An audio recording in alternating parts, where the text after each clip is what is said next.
Bien, ya estamos listas, Belén, para irnos Listos. a la huerta donde la tengamos en casa. Vamos a continuar este camino para aprender a trabajar la tierra, para tener nuestros propios cultivos. Es importante esto de detenernos en la importancia de abonar la tierra, Ujú. ¿no? Es el primer paso y uno de los más importantes para obtener, buena cosecha después de Claro, nuestros esa buena tierra cultivos. para nuestro trabajo a través de la técnica del lombricompost, algo que estuvimos aprendiendo ya en el último encuentro junto a Antonio Russo. Hoy lo vamos a volver a repasar, vamos a repasar también algunas de las preguntas pendientes, pero le damos la bienvenida a él, al profesor, ingeniero agrónomo Antonio Russo. Qué bueno encontrarnos un lunes más. ¿Qué tal? Buen día, ¿cómo están? Muy bien, muy bien. Ya listas para seguir aprendiendo acerca de la importancia de abonar la tierra, pero me parece que quedaron preguntas pendientes, Belén. Sí, como siempre, varias preguntas que Antonio se detiene a responderlas también. Llegaba una consulta desde Carmen de Patagones, Mariela.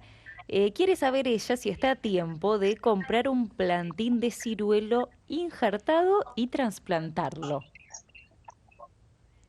Eh, bueno, sí, estaríamos en la época más oportuna, ¿no es cierto? Porque manipular las plantas durante la primavera o durante el verano, durante las épocas de calor, de humedad, sería más riesgosos y tendríamos problemas para que esa planta después siga viviendo, prospere. Ujú. Entonces estamos en una época propicia para manipular plantas, ya sea dentro de una maceta, haciéndole un injerto, o si la hemos comprado a raíz desnuda y la vamos a traer a nuestra casa, la vamos a injertar y la vamos a trasplantar. Así que yo creo que prestando atención a cómo hace el injerto, parece que a Mariela le gusta hacer injerto, sabe hacer injerto, cómo curar la herida del injerto, cómo protegerla.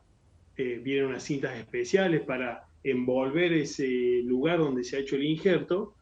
eh, no tendría ningún problema. Después, a la hora de trasplantarlo, debería esperar un poquito, porque cuando nosotros le hacemos el injerto a la planta, ahí sufre un daño, y si la trasplantamos inmediatamente, le vamos a generar otro daño. Entonces, Ujú.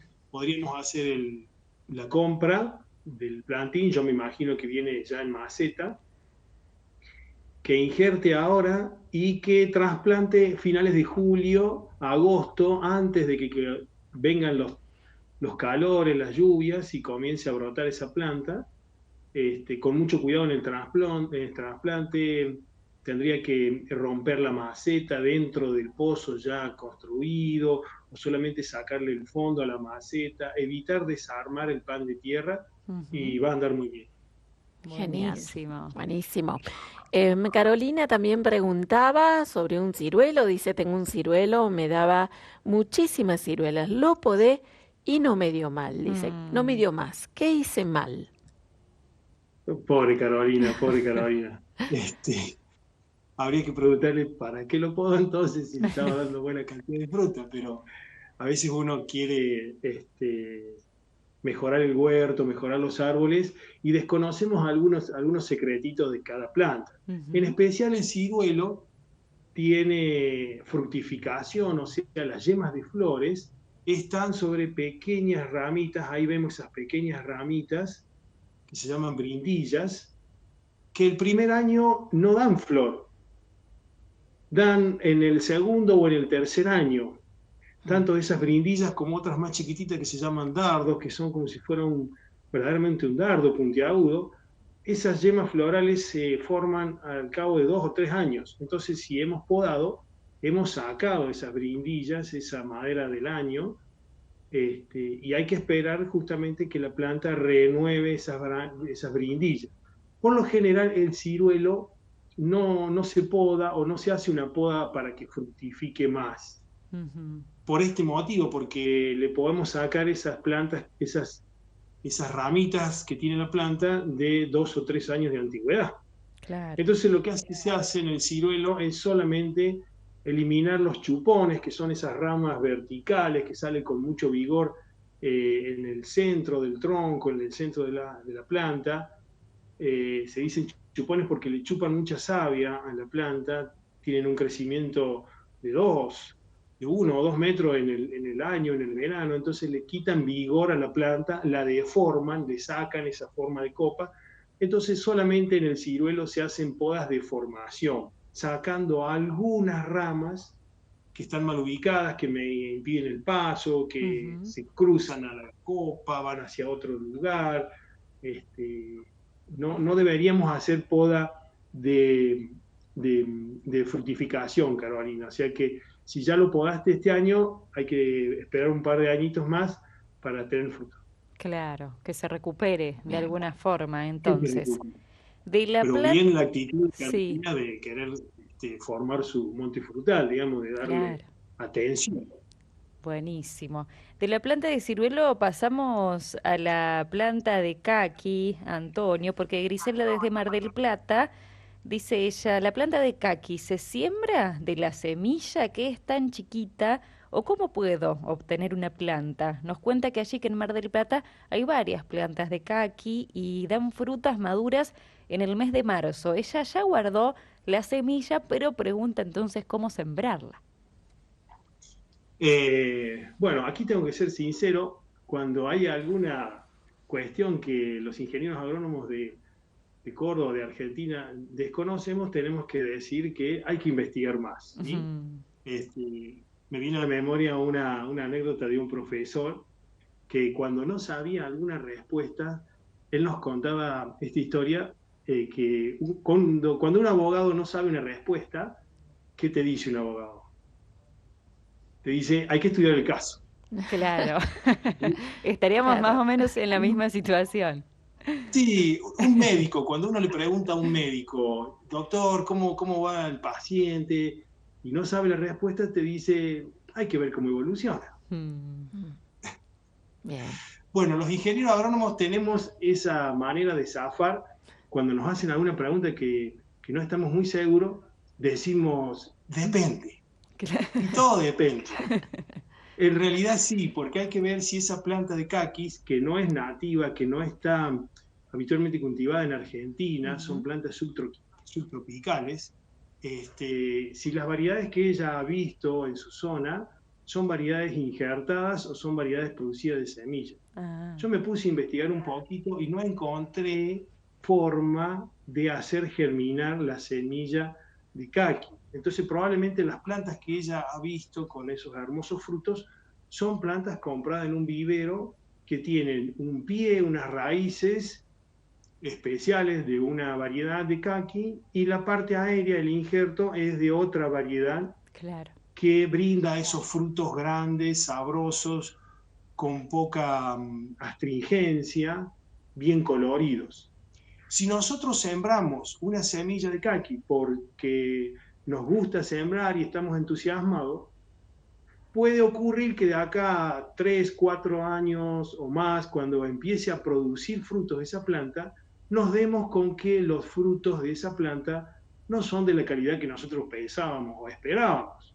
Mm. Entonces perdimos 3, 4 años cultivando una planta que fue sacada de semilla y no fue producida por injerto. claro. Entonces corremos el riesgo que eh, nos comamos, digamos, un tiempo de espera ahí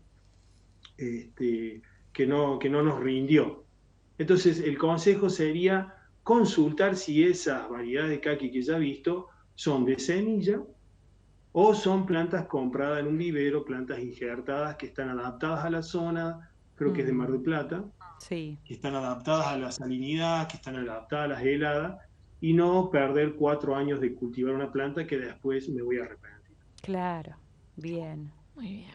perfecto. Había una respuesta, entonces, Antonio. Nos llevamos Sí, igualmente una respuesta para esta consulta sobre la pero depende planta. de muchas cosas, ¿te das cuenta? Depende de muchas cosas. Mm. Claro, hay muchos factores. Y también se Bien. hacen presentes las preguntas que tienen que ver con el tema que vamos a continuar hoy sobre el lombricompost. Quedaron Ujú. algunas consultas pendientes. Sí, Liliana nos contaba que hace años tiene un compost de madera muy grande, debe tener 1 metro por 1 metro y 1 metro de alto.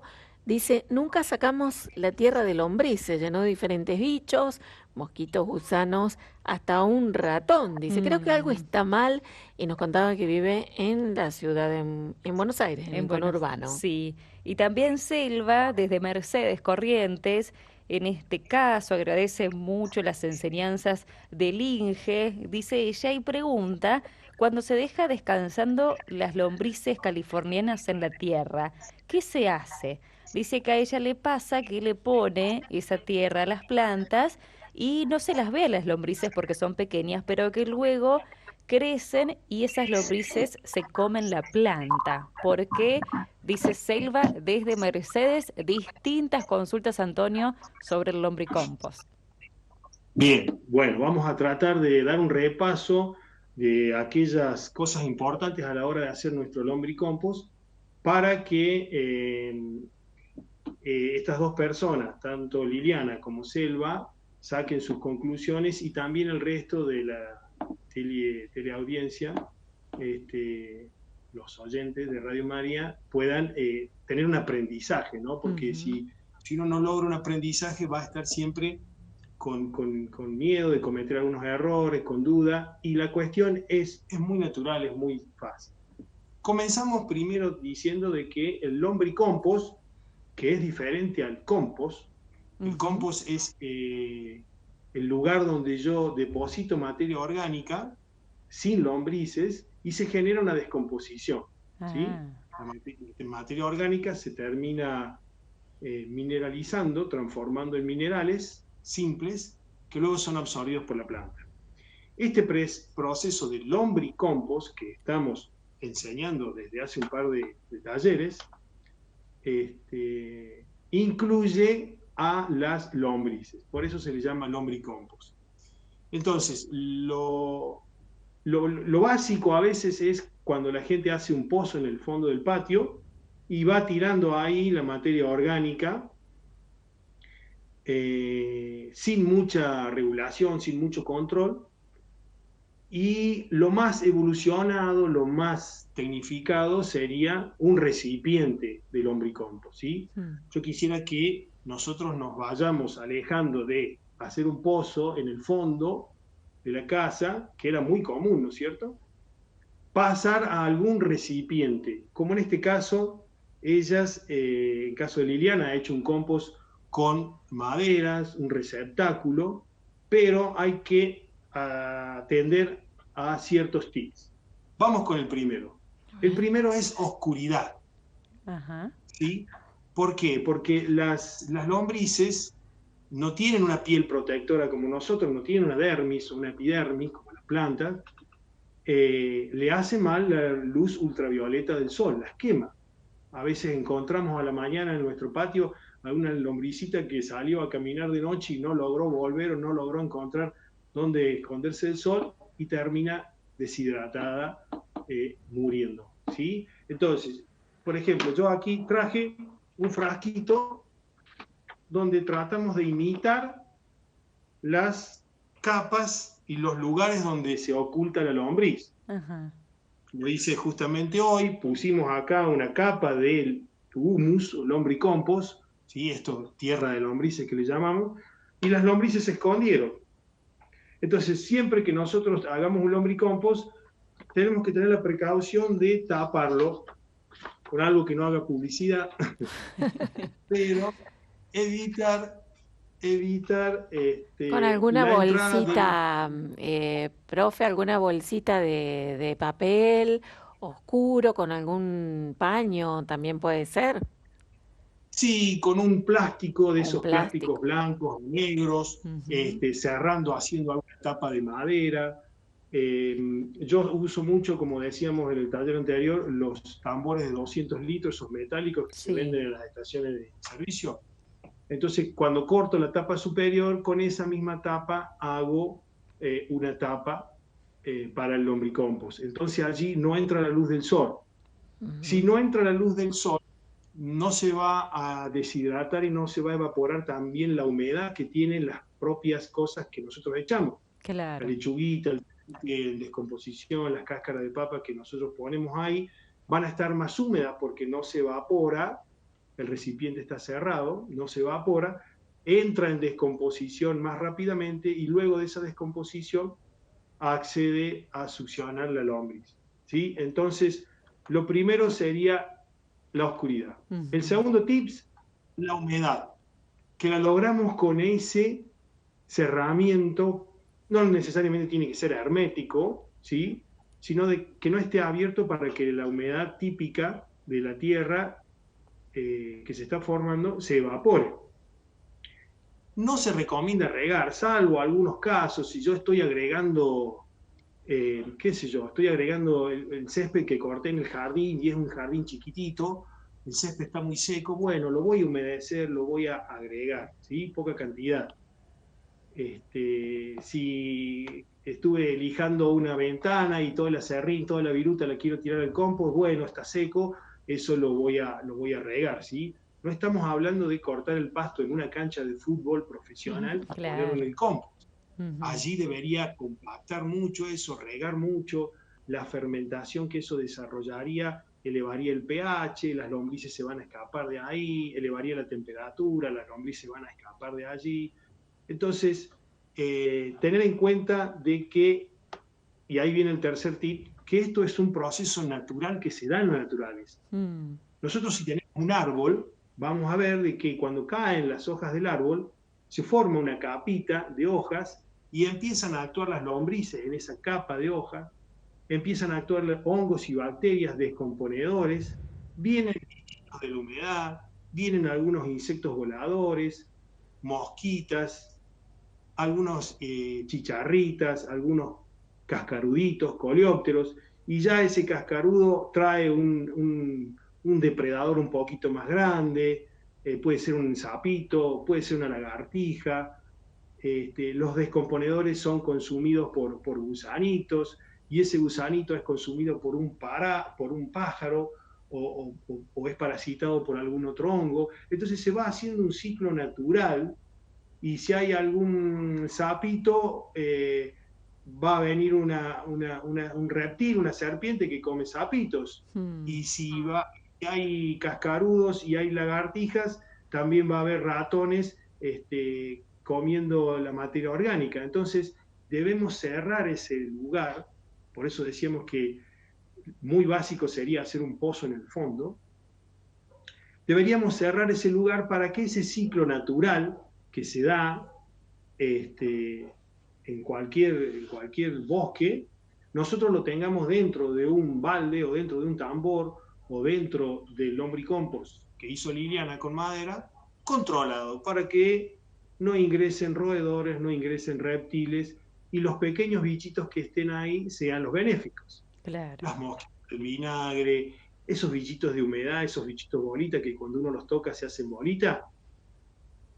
Bueno, todos esos insectos están formando parte de este ecosistema orgánica, descomponedores, nutrientes y todo este círculo natural que tenemos que cuidar, ¿no es cierto? Tengamos en cuenta que este proceso de reciclar la materia orgánica consume el 50% de nuestros residuos domiciliarios. Estamos cuidando el ambiente.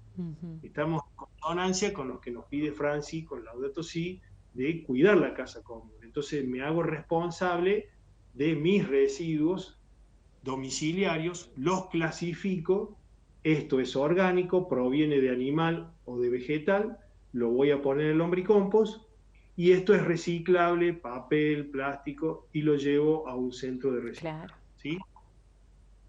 Entonces, el cuarto tip sería ese, el cerramiento, evitando los roedores y reptiles, ¿sí? Lo peor que podemos hacer es hacer un pozo en el fondo de la casa.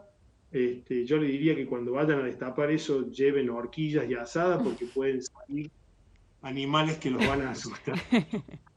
Bien. ¿Sí?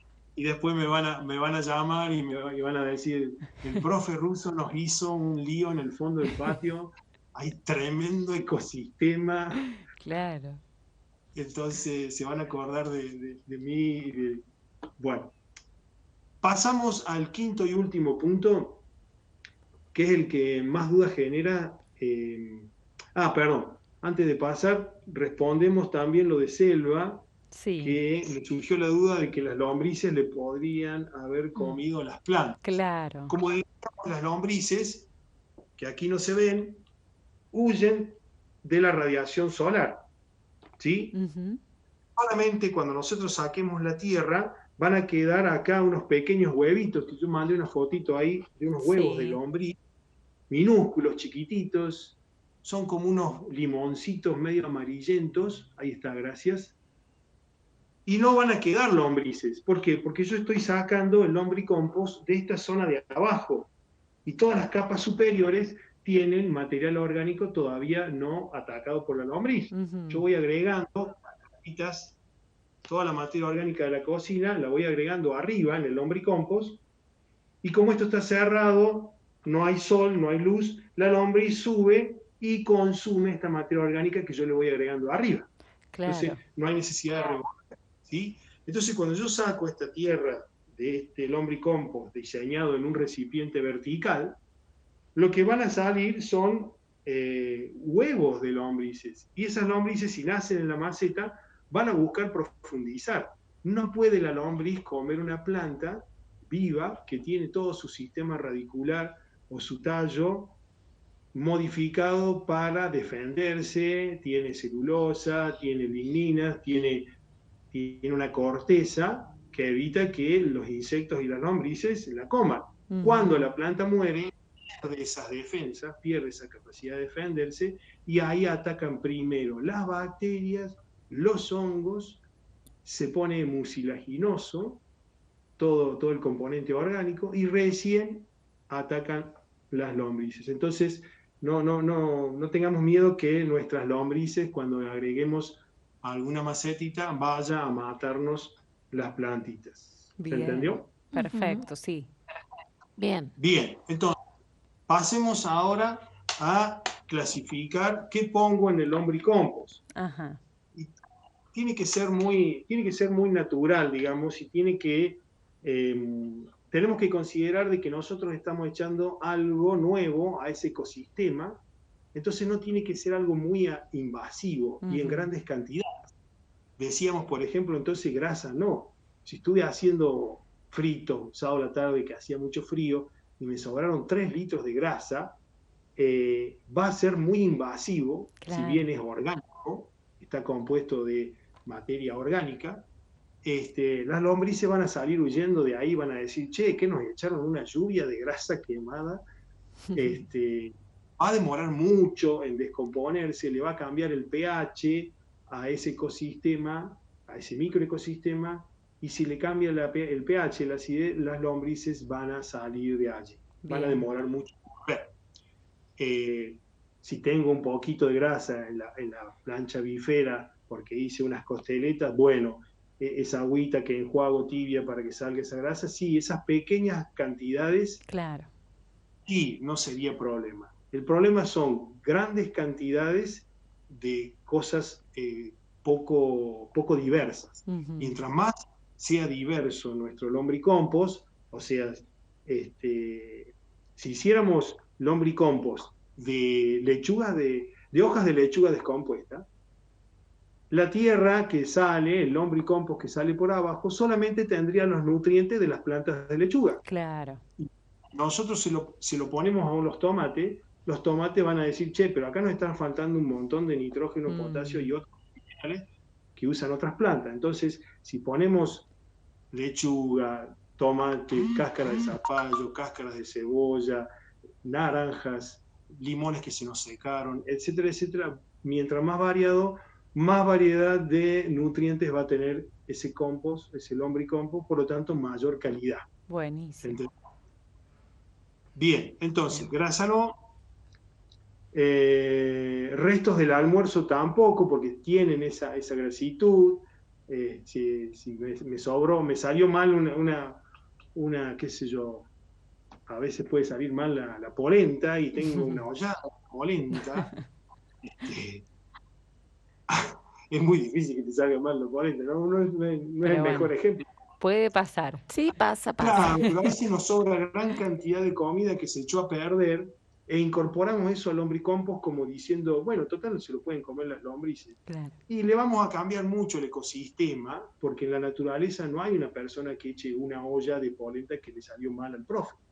Entonces, considerar de que un microecosistema con seres vivos y que no podemos sorprenderlos con grandes cambios de temperatura y de pH. Claro. ¿Se entiende? Sí. Ujú. Otra, ramitas. Me ha pasado a mí que pongo ramitas de las podas, de los durazneros, la poda de la rosa, y no se logran descomponer muy bien. Después esas ramitas abajo se traban, se encajan, entonces no sería, más vale la podemos dejar secar ahí en el hogar para hacer un rico asado y evitar incorporarlas al lombricompost porque después no se descompone tan bien la lignina y la celulosa de la leña, ¿no? Ajá.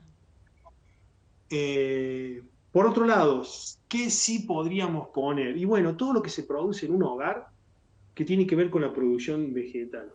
Muchas veces el café preguntan, ¿y el café hace mal porque levanta la acidez? Porque... Y a ver, si en el hogar son 4 personas y toman los 4 cafés, va a haber 4 saquitos de café o va a haber media jarra de café o de la máquina que yo tiro al compost. Eso lo tiro mezcladito y no es tanto problema. Claro. Ahora, si tenemos un bar en casa y hacemos café para 100 personas, toda la producción de la máquina de café, y sí, va a ser un shock no natural, donde le voy a cambiar el pH a las lombrices y las lombrices van a salir huyendo, ¿sí?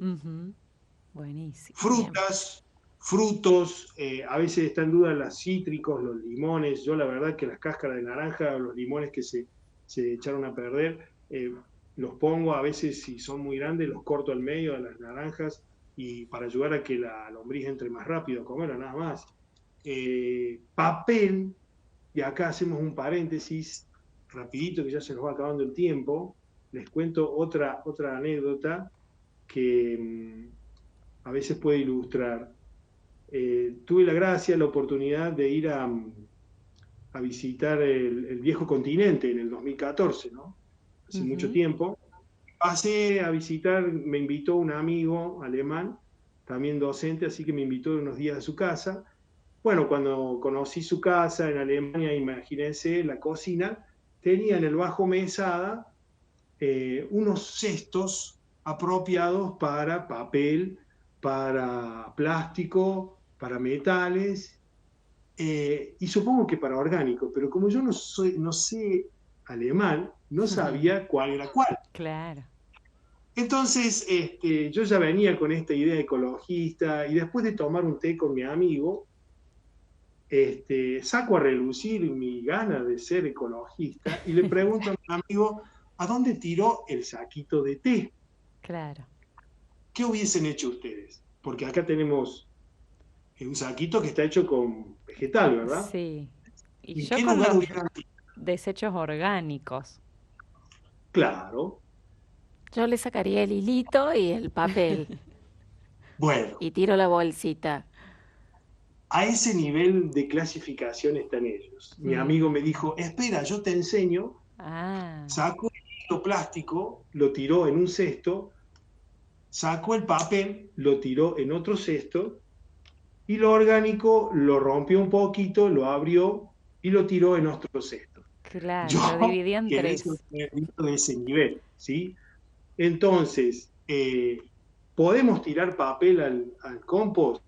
Sí, si es el papel de un saquito de café, de un saquito de té, se me cayó una servilleta con la cual limpié el plato de papel, no la voy a sacar del compost porque me da impresión. Bueno, ahora si yo organizo un cumpleaños para mi hijo y hay servilletas de papel para tirar a mansalva, voy a cambiar ese microclima, ese microecosistema muy drásticamente. Me conviene ese papel reciclarlo en otro punto, llevarlo al punto de reciclado de papel y salvo mis lombrices de que se asusten y tengan que volver a iniciar el ciclo de lombrices con los huevos, con el ecosistema natural. ¿Se comprende? Se comprende y de hecho hay clarísimo. muchísimas consultas, como siempre este espacio genera más y más consultas, más ganas de seguir Bien. aprendiendo, así que vamos a tomar nota de todas y como hicimos hoy, en el próximo encuentro te las trasladamos. ¿Puede Perfecto, ser? buenísimo. Gracias, gracias como siempre, Antonio. Realmente aprendimos mucho y nos Gusto. dejás variadas enseñanzas hoy sobre el cuidado también de estos pequeños El espacios, cuidado de la tierra, de nuestra casa. Sí. sí, estos pequeños ambientes naturales que podemos dar origen en nuestras propias casas. Así que gracias, Antonio, Claro, sí, sí, sí. por todo lo compartido. Gracias. Será hasta dentro de 15 días. Muchas gracias. Gracias, hasta pronto.